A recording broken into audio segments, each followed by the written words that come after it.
इस वीडियो में दिखाए गए नाम, वर्ण, व्यवसाय स्थान और घटनाएं सभी काल्पनिक है। इसका किसी मृत्यु व्यक्ति या जीवित व्यक्ति से कोई संबंध नहीं है। अगर इसका किसी वास्तविक घटना या चरित्र से कोई संबंध पाया जाता है तो यह मात्र एक संयोग होगा। इस वीडियो में कुछ डरावने तत्व दिखाए गए हैं और उसे परिपक्व को दर्शकों के लिए उपयुक्त है। आसमान में चांद की रोशनी बिखरी हुई थी। बसंत का मौसम होने के कारण पेड़ पौधे भी बहुत हरे भरे खूबसूरत नजर आ रहे थे।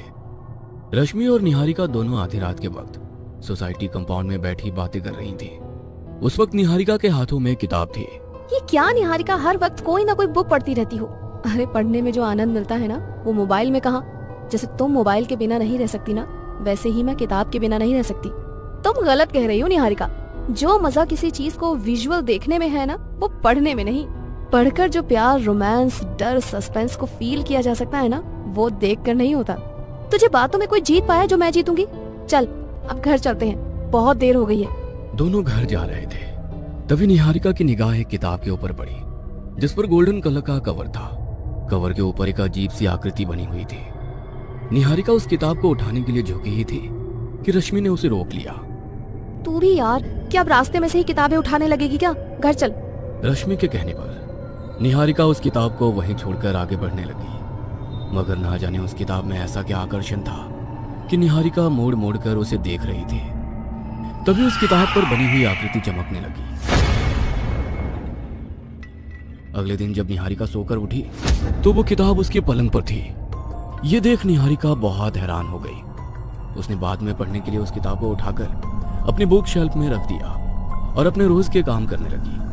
तभी उसके फोन पर रश्मि का फोन आया। क्या बात है, रश्मि अभी कल रात को तो मेरे साथ ही थी, अब सुबह सुबह क्या काम आ गया? तुझे नहीं पता क्या, कौन सी दुनिया में रहती है? पूरी सोसाइटी में हड़कंप मचा हुआ है।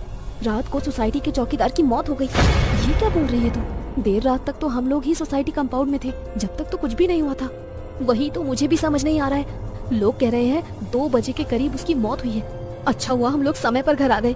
उसकी मौत को लेकर लोग कई सारी बातें बना रहे हैं। उसका पूरा शरीर सफेद हो गया था। रश्मि, तुझे वो किताब याद है? कहते हुए निहारिका रश्मि को उस किताब के बारे में बताने वाली थी। तभी रश्मि के घर की घंटी बजी और रश्मि ने फोन रख दिया। फोन रखकर निहारिका वापस पलटी तो वो किताब उसके पीछे ही थी। अरे, इस किताब को तो मैंने बुक शेल्फ में रखा था, यहाँ पर कैसे आ गई? वो किताब को उठाकर देखने लगी तो उसके अक्षरों में हलचल हो रही थी। निहारिका को ये बहुत ही अजीब लगा। वो सम्मोहित हो उस किताब को पढ़ने लगी। उस किताब के काले अक्षर अब धीरे धीरे लाल हो रहे थे और देखते ही देखते निहारिका का शरीर सफेद और निस्तेज हो गया। शाम को जब निहारिका का पति घर लौटा तो बहुत देर तक घंटी बजाने पर भी निहारिका ने दरवाजा नहीं खोला। अरे, ये निहारिका को क्या हो गया? लगता है कहीं गई होगी। सोचते हुए उसने अपनी चाबी से दरवाजा खोला तो सामने निहारिका की लाश पड़ी हुई थी। निहारिका, ये क्या हो गया तुम्हें? किसने तुम्हारा यह हाल कर दिया? उसकी चीख सुनकर सोसाइटी के कुछ लोग इकट्ठे हो गए। सभी आपस में बातें करने लगे। हमारी सोसाइटी को बने हुए 10 साल हो गए हैं, मगर आज तक कभी ऐसा नहीं हुआ। मगर पिछले 24 घंटे में ना जाने किसकी नजर लग गई है हमारी सोसाइटी को। तभी रश्मि वहाँ पर आ जाती है और उसे निहारिका की लाश से थोड़ी दूर वो किताब दिखाई देती है। वो पहले तो हैरानी से उस किताब की ओर देखती है, फिर चुपचाप उसे उठाकर अपने पास रख लेती है। रात को वो किताब अपनी अलमारी में रख देती है। आधी रात के वक्त उस अलमारी का दरवाजा बजने लगता है। इस वक्त दरवाजे पर कौन है और वो घंटी बजाने की बजाय दरवाजा क्यों बजा रहा है? सोचते हुए रश्मि डोरबेल खोलने जा रही थी कि अचानक उस अलमीरा का दरवाजा खुल गया और उसमें से किताब निकलकर बाहर आई। वो किताब उसके आसपास उड़ रही थी। कौन है? कौन है यहाँ पर? देखो, जो कोई भी है मेरे सामने आओ, मुझे डराने की कोशिश मत करो।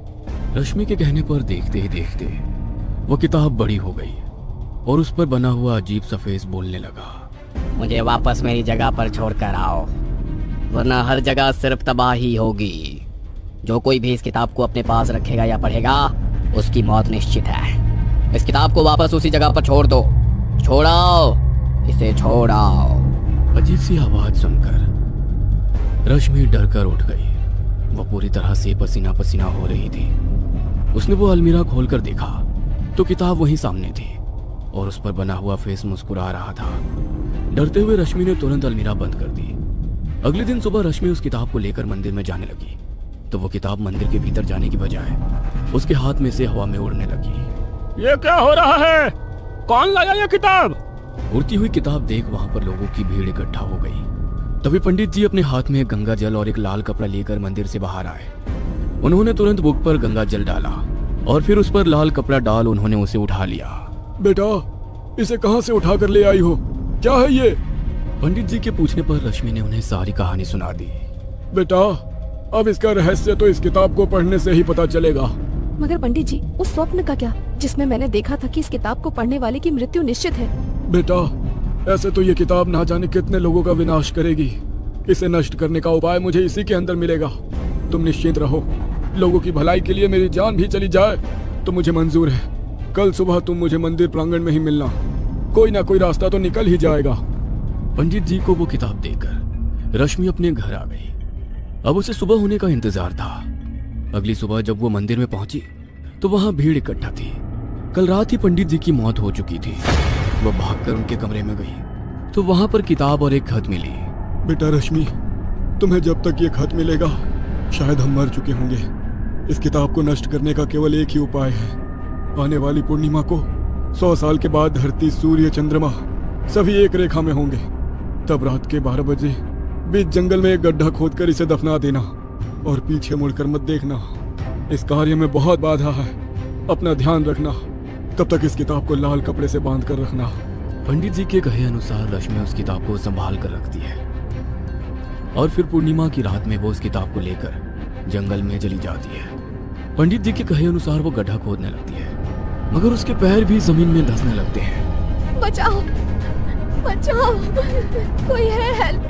भगवान, अब आप ही मेरी रक्षा कर सकते हैं प्रभु। कहते हुए वो ओम नमः शिवाय का जाप करने लगी। ओम नमः शिवाय, ओम नमः शिवाय, ओम नमः शिवाय। मगर फिर भी वो जमीन में धंसती जा रही थी। उसने अपना काम जारी रखा और उस किताब को उस गड्ढे में डाल दिया।